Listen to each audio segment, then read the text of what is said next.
Some people would compare Tom Waits and Beefheart and say that there was influence.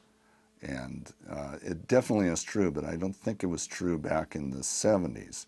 When I first met Tom Waits, I didn't really meet him, I actually heard him. He opened up for us in a show in Chicago.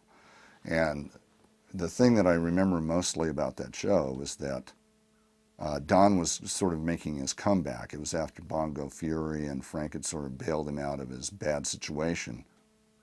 And we went to Chicago to do the show with a pickup band. And Jimmy Carr Black was on drums, you know, that kind of thing. And so it was kind of an interesting and unique experience to have two drummers on stage. But the thing that I noticed was this guy was sitting at the piano, and he had this sort of beatnik kind of look. And I'm thinking, who is that? And I found out later that he was, his name was Tom Waits, and he was being managed by Herb, and Herb had put him on to open the show. So Tom Waits came out and did this impeccable performance. I mean, just sat down at the piano. It was a live audience, so he had tables set up, and it was sort of faux nightclub kind of thing where they were serving drinks. And they'd say, and now, you know, Tom Waits, and everybody would applaud, you know, as they'd come in. They had to sort of, you know, it's always sort of a setup when you're doing a live show like that. But Tom Waits just rolled with the punches and did this great, fantastic job.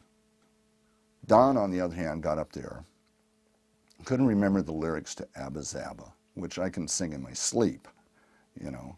I mean, anybody who's listened to that music much, Abba Zaba is not a tough song to do, and that was our opening song, and he couldn't make it through it.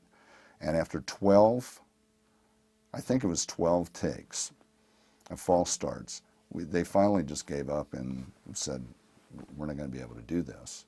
And everybody left, and I was like totally humiliated. I was looking over at Tom Waits, and I kept thinking to myself, I wonder what it would be like to work with a guy who actually knows what it means to perform and be responsible for what he's doing.